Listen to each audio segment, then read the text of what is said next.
কখনো এমন কাউকে আপনার জীবনের সর্বোচ্চ অগ্রাধিকার দেবেন না, যিনি আপনাকে শুধুমাত্র তাদের জীবনে একটি বিকল্প হিসাবে দেখে। অর্থাৎ, যদি আপনি কাউকে আপনার জীবনে অত্যন্ত গুরুত্বপূর্ণ মনে করেন, কিন্তু তারা আপনাকে তেমন গুরুত্ব না দিয়ে তাদের জীবনের অন্যান্য বিষয়ে বেশি মনোযোগ দেয়, তাহলে এটি একটি অসম সম্পর্ক। এই ধরনের সম্পর্ক আপনাকে কষ্ট দিতে পারে এবং আপনার স্বসম্মান ও মানসিক শান্তি নষ্ট করতে পারে। তাই সমান মূল্য এবং সম্মানের ভিত্তিতে সম্পর্ক গড়ে তোলা উচিত। যখনই আপনি দেখবেন যে আপনি সংখ্যাগরিষ্ঠর পাশে আছেন, তখনই থামুন এবং ভাবুন। অর্থাৎ, যদি আপনি সবসময় সংখ্যাগরিষ্ঠের মতামত বা পথে চলছেন, তাহলে একবার নিজেকে প্রশ্ন করুন এবং ভাবুন যে আপনি সত্যি সঠিক পথে আছেন কিনা। সংখ্যাগরিষ্ঠের মতামত সবসময় সঠিক বা ন্যায়সঙ্গত নাও হতে পারে।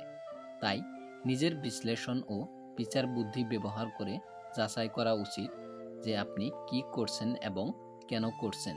এই প্রক্রিয়া আপনাকে স্বাধীন চিন্তা করতে এবং সঠিক সিদ্ধান্ত নিতে সাহায্য করবে। দয়া এমন একটি ভাষা যা বধির শুনতে পারে এবং অন্ধ দেখতে পারে। অর্থাৎ, দয়ার প্রতিফলন এমনই শক্তিশালী যে এটি সমস্ত শারীরিক সীমাবদ্ধতা অতিক্রম করতে পারে। দয়া, ভালোবাসা এবং মানবিকতার প্রকাশ সবাই বুঝতে পারে, যদিও তারা শারীরিকভাবে শ্রবণ বা দর্শন করতে অক্ষম হোক। এটি বোঝায় যে মানুষের হৃদয় এবং অনুভূতির মাধ্যমে দয়া একটি সার্বজনীন ভাষা যা সব বাধা অতিক্রম করে। বন্ধুরা, যদি ভিডিওটি ভালো লেগেছে লাইক করবেন, শেয়ার করবেন।